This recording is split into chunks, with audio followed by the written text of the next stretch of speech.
হালালে বরকত আছে। বলেন তো কিসে বরকত আছে? হালালে বরকত।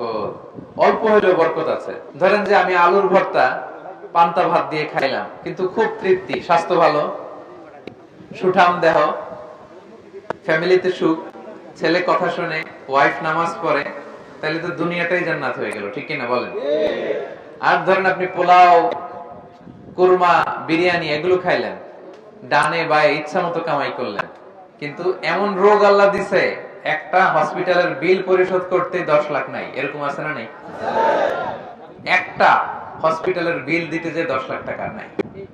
তার মানে হালালে বরকত, প্রিয় ভাইয়েরা আমার, সুঙ্গাইবুলের ভাইয়েরা।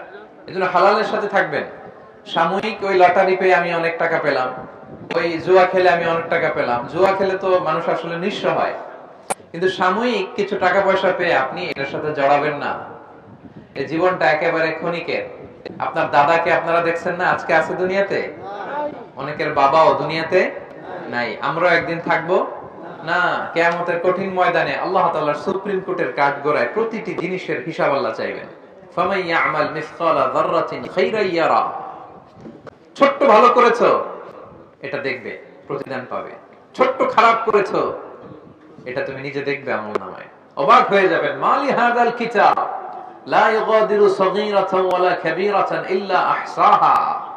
আপনি অবাক হবেন আমলনামা দেখে। আইরে, ওই যে সুঙ্গাইবুলিতে একদিন রাত্রে বেলা এটা করছিলাম, এটাও লেখা। তারপর অমুক দিন সকালবেলা এটা করছিলাম, এটাও লেখা। একজনরে একটা ছোট্ট খারাপ কথা বলছিলাম, এটাও লেখা। এক মুরব্বিরে সিট ছেড়ে বসতে দিছিলাম, এটাও লেখা। ভালো যা করেছেন সব প্রতিদান আপনি পাবেন, জমা আছে।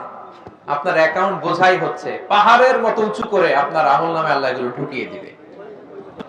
এজন্য আমাদের হতাশ হওয়ার, নিরাশ হওয়ার কোনো কারণ নাই। ছোট্ট ভালো করলেও সেটার প্রতিদান আমাদেরকে দিবেন কে? ছোট্ট খারাপ করলেও প্রতিদান দিবেন কে?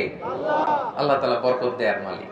বরকত আপনি চোখে দেখবেন না, আপনি ফিল করবেন। আপনি সুস্থ থাকবেন, আপনার জীবনে, আপনার পরিবারে, আপনার লাইফে বারাকা হবে। বারাকা দেয়ার মালিক একজন, তিনি কে?